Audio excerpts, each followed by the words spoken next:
For those that were in K&F classes before, they know about the hot sauce, which I get stalked about. I brought some. So if things go really wrong right now, I'll just start handing out hot sauce, and you guys will be occupied and busy. So we'll get you awake too. So yeah, so a cool coincidence of just meeting different people through farming in different areas of the country kind of brought me to that K&F through fermentation and remineralization of the soil and the microbes, and kind of let's let them do the jobs. Yeah, that's where I got there. I'm actually going to stop. We're going to do it a little different than Ben. I love Ben, but he's like way more put together than I'm a farmer. I'm actually a lazy farmer. We'll get into that as well, and why you should be a lazy farmer too. But any questions about the history, where I'm going, where I've come from? If not, we'll keep going. I have one quick question. Yeah, Dave. I've been selling to chefs for 35 years. Sometimes they want to talk about where the food came from in my farm, and that's fine. There was years when they were really big into that, and then it kind of goes, now the farm to fork moves. Have you discussed K&F with them? And do the customers at any said restaurants possibly get to learn about K&F processes in regenerative agriculture through your food? A little bit, but that's something that definitely needs to be worked on. Like there needs to be, because they do in Sacramento like a farm to fork festival. You never see a farmer there. You'll see the food and a sign where it came from locally, and you'll see the chef that did it into a fancy plate, but there's no representation of the farmer who actually did all the hard work like for that thing. So there's definitely some work that needs to be done there. With the chefs I work with, they've been really, like, I wouldn't have worked with them if it didn't work for both of us. Like, you can't undercharge me because I know I worked hard for this and I know it's worth it. And I can't overcharge you because you got to stay in business, otherwise I don't have business. And so there's a little bit of that. For special events, sometimes that happens. There's a little bit more farmer appreciation, and then people start thinking, or if it's like a hot sauce, like, oh, what is it? Why does this taste different? Well, it's fermented. Ew, what's fermented? And you're like, oh no, this is great. You should love this here. And so that'll lead into some of those things. I think people have that almost like a greenwashing of like, oh, well, they buy local, so I eat there, but they have no idea about anything else. So yeah, there's a little bit starting in, I think, certain areas, but there's definitely that ebb and flow and what's popular at the time and how can I look like I'm doing the right thing, even though I have no idea about the farmer or the farm. And I give open invitations to anybody. Hey, Chef Pato, if you want to tell anybody where your peppers came from for that mole sauce, great, send them my way. Like, bring them out to the farm. They can taste whatever they want. They can taste all my inputs. Bring your kids. I don't care what they get into. They're not going to get sick. They're not going to get poisoned by anything. I don't have any restrictions. I mean, go climb a tree. If you fall, that's on you. That's a little bit on me too, but we've got some liability for that. I got some insurance for that, but yeah, I think a lot of that work with restaurants, like it was started as a kind of a headache back here when we'd sell to chefs and stuff. So I was like, oh, well, we wanted the thing you brought last week. And you're like, well, why didn't you tell me that? Or, oh, this doesn't look that great. I don't want this time. And I've run into like the complete opposite getting back to Sacramento, and they're like searching for it, which is nice. But I think, yeah, there definitely needs to be more. Problem is farmers are so busy.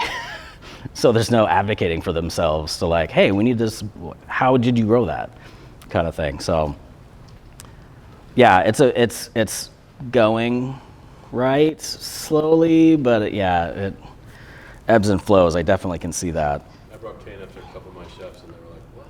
Yeah. Well, I brought the hot sauce and they knew I was growing these weird peppers, and he was like, I want to buy all of them. Don't sell them to anybody else. Like, I want those. And if you make this hot sauce some more, I want to buy that too. Like, how did you make it? Why is it different? Oh, well, there's like a little intro. And then if the, customer's tasting it, like, why is this good? Why is this? So yeah, it's a little, yeah. Most of the time if I'm like K&F, and they're like, what are you talking about? Oh, I ferment everything. And you want to eat my fertilizer? And like, I had fish sitting in a bucket for a year. You want to taste it? It's fantastic. Kind of things. Yeah. So it's definitely, there's a keeping it simple for chefs and stuff until we get that more draw of like people wanting that. Yeah. Anything else? Hey, you. So I've always just, as a proponent of your hot sauce for multiple events All right, yeah. But Told you it's a sore subject. You fermented or you started pickling in New Hampshire when you were over here. Correct. I'm curious, like, what I guess the realm that went into with K&F. Did it change your fermentation? Like, you started pickles because you loved pickles, or was that like a natural farming intercourse and you're like, oh shit, fermentation is great and things taste better this way, and I just want to like build it? It was a little bit of both. I mean, it started more as a food thing of the taste. Like, I think cucumbers are dumb, and I think they all should be pickles. Like, why eat a raw cucumber when you could eat a pickle? Like, it's just better. Especially like a spicy garlic pickle. I mean, cucumber, save that for your, like, put it on your eyes or whatever. But yeah, so it definitely started, the fermentation route was, starting to pickle like a traditional vinegar pickle out here for preserving through the winter. And then it was like, oh, what's this lacto ferment? Well, just a salt brine? Are we gonna die from this? Like, I don't think we should eat this. And realizing like, oh, it's way safer than canning food. Like, no one's gotten botulism from fermentation, and it's been around thousands of years, so we got a good track record on that. So it definitely started as a food and a cuisine thing and taste, and realizing like, oh, someone pickled purslane and people are spraying Roundup on that, like, that's freaking delicious.